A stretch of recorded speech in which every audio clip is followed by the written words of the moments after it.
नमस्कार दर्शक बंधु आपणकर जदि तुला राशि होता है तेबे एही भिडियोटी को निश्चित भाव में शेष पर्यंत देखंतु। आपणकर व्यस्त बहुल समय मध्यरु मात्र 10 मिनिट समय आपण निज पाई दियंतु एवं निज भविष्यत विषय रे जानतु। काहेकि ना समस्त तुला राशिर व्यक्ति विशेषकर जीवन एही पवित्र महाविषुव पणा संक्रांति ठारू बदलिबाकु जाउछि। कारण ग्रह नक्षत्र चलन हेब बहुत बड़ परिवर्तन जहाद्वारा आपणक जीवन में चलिथिबा बहु दुख कष्टर अंत हेबाकु जाउछि एवं पुणी थरे एही महाविषुव पणा संक्रांति ठारू आपणक जीवन में खुशी फेरिबाकु जाउछि। आपणक राशि रे राजयोगर संयोग सृष्टि हेबाकु जाउछि एवं एही ओडिया नववर्षर प्रारंभरू ओडिया नूतन पांजी अनुसारे तीनोटी बड़ शुभ ग्रह आपणकर त्रिकोण बा लक्ष्मींकर भाव को चलन करने को जाउछंती। शुक्र सूर्य मंगल जे आपणकर भाग्यर अधिपति लाभर अधिपति एवं धनर अधिपति अटंती समस्ते आपणकर त्रिकोणर भाव को चलन करने को जाउछंती जहाद्वारा आपणक भाग्यर गोटे परिवर्तन हेबाकु जाउछि। अनेक दिगरु अनेक गुड़िए लाभ प्राप्ति हेबा पाई जाउछि। समस्त सुख आपणकु एही महाविषुव पणा संक्रांति ठारू प्राप्त हेबाकु जाउछि एवं एही संक्रांति ठारू पुनर्बार आपणक जीवन को खुशी फेरिबाकु जाउछि। तेबे एबे आसंतु जानिबा एही संक्रांति ठारू कोन बड़ परिवर्तन हेबार अछि। कारण सूर्य हेबाकु जाउछंती उच्चस्थ जो कारणरू आपणक जीवन में दुख कष्टर अंत हेब। एहा पूर्वरु जदि आपणकर भी तुला राशि होइथाए एवं आपण भी ईश्वर को आंतरिक भक्ति एवं विश्वास करती तेबे भिडियोटी को लाइक करंतु। कमेंट बॉक्स रे जय जगन्नाथ जय माँ लक्ष्मी अवश्य लिखि दियंतु।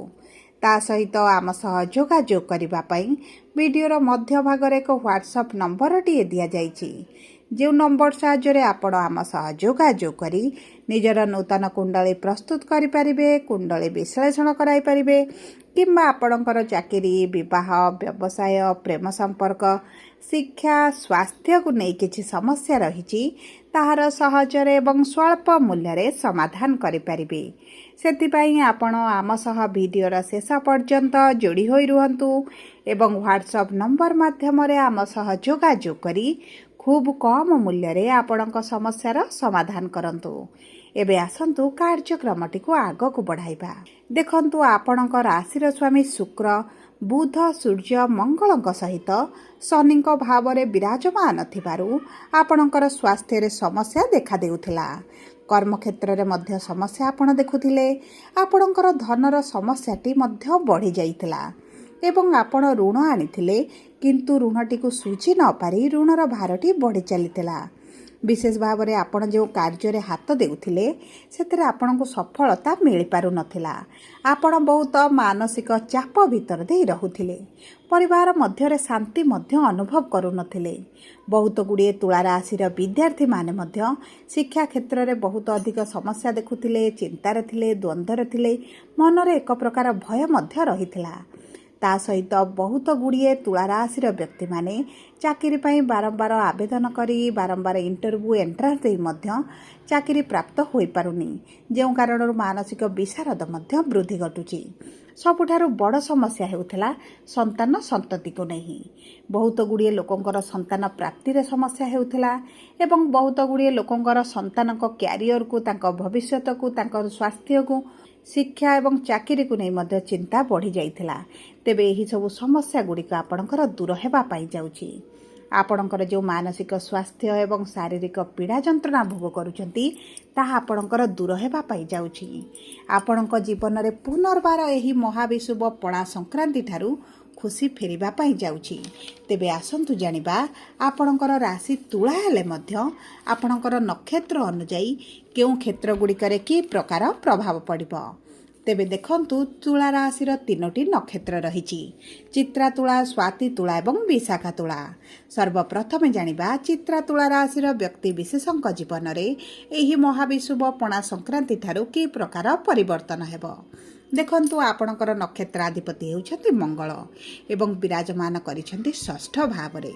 ଯେଉଁ କାରଣରୁ ଆପଣଙ୍କ ଚର୍ମ ସମସ୍ୟା ସହିତ ଆଣ୍ଠୁ ଗଣ୍ଠି ଅଣ୍ଟାରେ ଯନ୍ତ୍ରଣା ହେବା ସହିତ ଆପଣଙ୍କର କିଛି ନା କିଛି ପୁରୁଣା ସ୍ୱାସ୍ଥ୍ୟ ସମସ୍ୟା ବାହାରୁଛି, ଯେଉଁ କାରଣରୁ ଆପଣ ଟିକେ ଚିନ୍ତିତ ଅଛନ୍ତି, ପୀଡ଼ାରେ ଅଛନ୍ତି। ଦେଖନ୍ତୁ, ସୂର୍ଯ୍ୟ ଆପଣଙ୍କର ଏହି ସଂକ୍ରାନ୍ତି ଦିନ କେନ୍ଦ୍ରକୁ ବା ସପ୍ତମ ଭାବକୁ ଗୋଚର କରିବା କ୍ଷଣି ଉଚ୍ଚସ୍ଥ ରହିବେ ଏବଂ ସପ୍ତମ ଗୃହରେ ବିରାଜମାନ କରି ଲଗ୍ନ ଭାବକୁ ପ୍ରଥମ ଭାବକୁ ଉଚ୍ଚ ଦୃଷ୍ଟି ପ୍ରଦାନ କରିବେ, ଯେଉଁ କାରଣରୁ ରୋଗ ପ୍ରତିରୋଧକ ଶକ୍ତିରେ ବୃଦ୍ଧି ଘଟିବ। ଆପଣ ନିଜ ସ୍ୱାସ୍ଥ୍ୟକୁ ନେଇ ବହୁତ ଅଧିକ ସଚେତନ ହୋଇଯିବେ ଏବଂ ଆପଣଙ୍କର ଯେଉଁ ପୁରୁଣା ସ୍ୱାସ୍ଥ୍ୟ ସମସ୍ୟା ରହିଛି ତାହା ଦୂର ହେବ। ଥଣ୍ଡା, ଜ୍ୱର, ଖାସ, ସର୍ଦ୍ଦି, ପେଟ ଯନ୍ତ୍ରଣା, ଯଦି କିଛି ଋତୁକାଳୀନ ସମସ୍ୟା ରହିଛି ତାହା ମଧ୍ୟ ଆପଣଙ୍କର ଦୂର ହୋଇଯିବ। ଦେଖନ୍ତୁ, ସ୍ୱାସ୍ଥ୍ୟର ଉନ୍ନତି ହେବା ସହିତ ଆପଣଙ୍କ କ୍ୟାରିୟରରେ ଆପଣ ଗ୍ରୋଥ୍ ଦେଖିବେ ଏବଂ ଆପଣଙ୍କର ଯଦି କିଛି ସରକାରୀ ଚାକିରି ପାଇଁ ପରୀକ୍ଷା ଦେଉଛନ୍ତି, ଇଣ୍ଟରଭ୍ୟୁ ଦେଉଛନ୍ତି, ଏଣ୍ଟ୍ରାନ୍ସ ଦେଉଛନ୍ତି, ସେହିସବୁ କ୍ଷେତ୍ରରେ ଭାଗ୍ୟ ଆପଣଙ୍କର ସାଥ ଦେବ। ବିଶେଷ ଭାବରେ ଆପଣ ଯଦି ଏହି ସମୟ ମଧ୍ୟରେ ବିବାହର ପାଇଁ ପ୍ରସ୍ତୁତି କରୁଛନ୍ତି, ତେବେ ବିବାହ ପାଇଁ ମଧ୍ୟ ପ୍ରବଳ ଯୋଗ ବନୁଛି। ଯଦି ଆପଣଙ୍କର ବିବାହରେ ବାଧା, ବିଘ୍ନ, ସମସ୍ୟା ଆସୁଥିଲା, ତେବେ ତାହା ମଧ୍ୟ ଆପଣଙ୍କର ଦୂର ହୋଇଯିବ। ଆପଣଙ୍କ ବୈବାହିକ ସମ୍ପର୍କରେ ମଧ୍ୟ ମଧୁରତା ଆସିବ। ଆପଣଙ୍କ ସାଥୀଙ୍କ କ୍ୟାରିୟରରେ ଆପଣ ଗ୍ରୋଥ୍ ଦେଖିବେ। ଯଦି ତାଙ୍କ ସ୍ୱାସ୍ଥ୍ୟରେ କିଛି ସମସ୍ୟା ରହିଥିଲା ତାହା ଦୂର ହୋଇଯିବ। ବିଶେଷ ଭାବରେ ଦେଖନ୍ତୁ, ଯଦି ଆପଣ ପ୍ରେମ ବିବାହ କରିବା ପାଇଁ ଚାହୁଁଥିଲେ, ତେବେ ଆପଣଙ୍କ ପାଇଁ ଉତ୍ତମ ସମୟ ରହିଛି। ଆର୍ଥିକ କ୍ଷେତ୍ରରେ ପରିବର୍ତ୍ତନ ସହିତ ଆପଣଙ୍କର ଲାଭରେ ମଧ୍ୟ ବୃଦ୍ଧି ଘଟିବ। କର୍ମକ୍ଷେତ୍ରରେ ଶୁଭ ପରିବର୍ତ୍ତନ ଦେଖିବେ, ଭାଗ୍ୟ ଆପଣଙ୍କର ସାଥ ଦେବ। ଏବେ ଆସନ୍ତୁ ଜାଣିବା କିପରି ରହିବ ସ୍ୱାତି ତୁଳା ରାଶିର ବ୍ୟକ୍ତିବିଶେଷମାନଙ୍କର ଏହି ମହାବିଷୁବ ପଣା ସଂକ୍ରାନ୍ତି ପରଠାରୁ। ଦେଖନ୍ତୁ, ରାହୁ ହେଉଛନ୍ତି ଆପଣଙ୍କର ନକ୍ଷତ୍ରାଧିପତି, ବିରାଜମାନ କରିଛନ୍ତି ପଞ୍ଚମ ଭାବରେ ବା ତ୍ରିକୋଣରେ। ଦେଖନ୍ତୁ, ଆପଣଙ୍କର ପ୍ରେମ ସମ୍ପର୍କରେ ଯେଉଁ ସମସ୍ୟା ଗୁଡ଼ିକ ଚାଲିଛି ତାହା ଆପଣଙ୍କର ପରିବର୍ତ୍ତନ ହେବ, କାରଣ କେତୁ ନିଜସ୍ୱ ନକ୍ଷତ୍ରରେ ମଘା ନକ୍ଷତ୍ରରେ ପ୍ରବେଶ କରିଛନ୍ତି। ତେଣୁକରି ଆପଣଙ୍କର କିଛି ନା କିଛି ଅଭିଳାଷ ମନସ୍କାମନା ପୂରଣ କରିବେ, କାରଣ ଏକାଦଶ ଭାବ ଯେହେତୁ ଆପଣଙ୍କର ମନସ୍କାମନା ଅଭିଳାଷର ଭାବ, ତେଣୁକରି ଆପଣଙ୍କର କିଛି ନା କିଛି ଅଭିଳାଷ ପୂରଣ ହୋଇଯିବ। ଲାଭରେ ବୃଦ୍ଧି ଘଟିବ, ଏକ୍ସଟ୍ରା ରୋଜଗାର କରିବେ, ଏକ୍ସଟ୍ରା ଇନକମ୍ କରିବେ। ରୋଜଗାରରେ ବଢ଼ତି କାରଣରୁ ଆପଣଙ୍କର ମଧ୍ୟ ଆର୍ଥିକ ସ୍ଥିତିରେ ମଜବୁତି ଆସିବ। ବହୁତ ଗୁଡ଼ିଏ ଋଣ କରଜ ଶୁଝିବା ପାଇଁ ଆପଣ ସକ୍ଷମ ହେବେ। ଯଦି ଆପଣଙ୍କର ଋଣର ଭାରଟି ବଢ଼ି ଚାଲିଛି, ତେବେ ମଧ୍ୟ ଆପଣ ସେଥିରୁ ବାହାରକୁ ଆସିବେ। କିମ୍ବା ଆପଣ ଯଦି କିଛି ବ୍ୟବସାୟ କରିବା ପାଇଁ ଲୋନ୍ ଚାହୁଁଛନ୍ତି, ତେବେ ମଧ୍ୟ ଆପଣଙ୍କ ପାଇଁ ଅତି ଉତ୍ତମ ରହିବ। ସବୁଠାରୁ ବଡ଼ କଥା ହେଉଛି ଦେବଗୁରୁ ବୃହସ୍ପତିଙ୍କର ନବମ ଦୃଷ୍ଟି ଆପଣଙ୍କର ପଞ୍ଚମ ଭାବକୁ ଥିବା କାରଣରୁ ସନ୍ତାନ ପ୍ରାପ୍ତି ପାଇଁ ପ୍ରବଳ ଯୋଗ ବନୁଛି। ଯଦି ଆପଣଙ୍କର ପୂର୍ବରୁ ସନ୍ତାନ ହେଉନଥିଲା, ତେବେ ଆପଣଙ୍କୁ ନିଶ୍ଚିତ ଭାବରେ ସନ୍ତାନ ସୁଖ ପ୍ରାପ୍ତି ହେବ, କିନ୍ତୁ କିଛିଟା ମେଡ଼ିକାଲ ଟ୍ରିଟମେଣ୍ଟ ଲାଗିପାରେ, କିନ୍ତୁ ଆପଣଙ୍କୁ ସନ୍ତାନ ପ୍ରାପ୍ତି ହୋଇଯିବ। ତା ସହିତ ଆପଣଙ୍କ ଯଦି ପ୍ରେମ ବିବାହ କରିବା ପାଇଁ ଚାହୁଁଥିଲେ, ତେବେ ଉତ୍ତମ ସମୟ ରହିଛି। ବିଶେଷ ଭାବରେ ଯେଉଁ ବ୍ୟକ୍ତିମାନେ ଦ୍ୱିତୀୟ ବିବାହ କରିବା ପାଇଁ ଚାହୁଁଥିଲେ, ଭାଗ୍ୟ ସେମାନଙ୍କର ସାଥ ଦେବ। ଆପଣ ଯଦି ବିଦେଶ ଯିବା ପାଇଁ ଚାହୁଁଥିଲେ, ବିଦେଶ ଯିବାରେ କିଛିଟା ସମସ୍ୟା ଦେଖୁଥିଲେ, ତାହା ଦୂର ହୋଇଯିବ। ଏବେ ଆସନ୍ତୁ ଜାଣିବା ବିଶାଖା ତୁଳା ରାଶିର ବ୍ୟକ୍ତିବିଶେଷଙ୍କର ଆପଣଙ୍କର ନକ୍ଷତ୍ରାଧିପତି ହେଉଛନ୍ତି ଦେବଗୁରୁ ବୃହସ୍ପତି ଏବଂ ଗୁରୁ ବିରାଜମାନ କରିଛନ୍ତି ଭାଗ୍ୟର ଭାବରେ। ଆପଣ ଭାଗ୍ୟ ଭରସାରେ ଯେକୌଣସି କାର୍ଯ୍ୟ କରନ୍ତୁ, ଭାଗ୍ୟ ଆପଣଙ୍କର ସାଥ ଦେବ। ଏବଂ ସବୁଠାରୁ ବଡ଼ କଥା ହେଉଛି ଆପଣଙ୍କ କ୍ୟାରିୟରରେ ବଡ଼ ଗ୍ରୋଥ୍ ଆସିବ।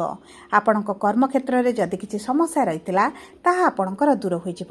ସାଲାରୀରେ ଇନକ୍ରିମେଣ୍ଟ ହୋଇପାରେ, ପ୍ରମୋସନ୍ ହୋଇପାରେ, କିମ୍ବା ଯଦି ଚାକିରି ପରିବର୍ତ୍ତନ ପାଇଁ ଇଚ୍ଛା କରୁଥିଲେ, ବାରମ୍ବାର ଚେଷ୍ଟା କରୁଥିଲେ, ହୋଇପାରୁନଥିଲା, ତେବେ ସେହିସବୁ କ୍ଷେତ୍ର ଗୁଡ଼ିକରେ ଆପଣଙ୍କୁ ଶୁଭ ଫଳ ପ୍ରାପ୍ତି ହେବ। ବିଶେଷ ଭାବରେ ଯଦି ଆପଣ ଜମି, ଭୂମି, ଯାନବାହନ କିଛି କ୍ରୟ କରିବା ପାଇଁ ଚାହୁଁଛନ୍ତି, ତେବେ ଆପଣଙ୍କ ପାଇଁ ଅତି ଉତ୍ତମ ରହିବ। ଏବଂ ଆପଣଙ୍କର ଯଦି କିଛି ଅର୍ଥ ଫସିକି ରହିଛି, ପ୍ରପର୍ଟି ସମ୍ବନ୍ଧିତ କିଛି ଅର୍ଥ ଫସିକି ରହିଛି, ତାହା ମଧ୍ୟ ଆପଣଙ୍କୁ ମିଳିଯିବ। ସରକାରୀ ସ୍ତରରେ ଯଦି କିଛି କାର୍ଯ୍ୟ ଆପଣଙ୍କର ରହିଥିଲା, ସେହିସବୁ କାର୍ଯ୍ୟଗୁଡ଼ିକ ସୁରୁଖୁରୁରେ ହୋଇଯିବ। ଆପଣଙ୍କୁ କିଛି ବଡ଼ ଡିଲ୍ ମିଳିପାରେ, ବଡ଼ ପ୍ରୋଜେକ୍ଟ ମିଳିପାରେ। ଏବଂ ବଡ଼ କଥା ହେଉଛି, ଯଦି ଆପଣ ସରକାରୀ ସ୍ତରରେ କିଛି ଚାକିରି କରିଛନ୍ତି, ତେବେ ଆପଣଙ୍କର ଚାକିରିରେ ଖୁସି ଖବର ଆପଣଙ୍କୁ ପ୍ରାପ୍ତ ହେବ, କିମ୍ବା ଆପଣଙ୍କର ଯେଉଁ ସମସ୍ୟା ଗୁଡ଼ିକ ରହିଥିଲା ତାହା ଦୂର ହୋଇଯିବ। ତା ସହିତ ଆପଣଙ୍କ ମାତାଙ୍କ ସ୍ୱାସ୍ଥ୍ୟକୁ ନେଇ ଯଦି ଚିନ୍ତିତ ରହିଥିଲେ, ତେବେ ଆପଣଙ୍କର ସେହି ଚିନ୍ତା ଦୂର ହେବ। ପିତାଙ୍କ ଠାରୁ ସମ୍ପୂର୍ଣ୍ଣ ସପୋର୍ଟ ଆପଣଙ୍କୁ ମିଳିବ। ଯଦି ନୂତନ ବ୍ୟବସାୟ ଆରମ୍ଭ କରିବା ପାଇଁ ଚାହୁଁଛନ୍ତି, ଆପଣଙ୍କ ପାଇଁ ଶୁଭଦାୟକ ରହିବ।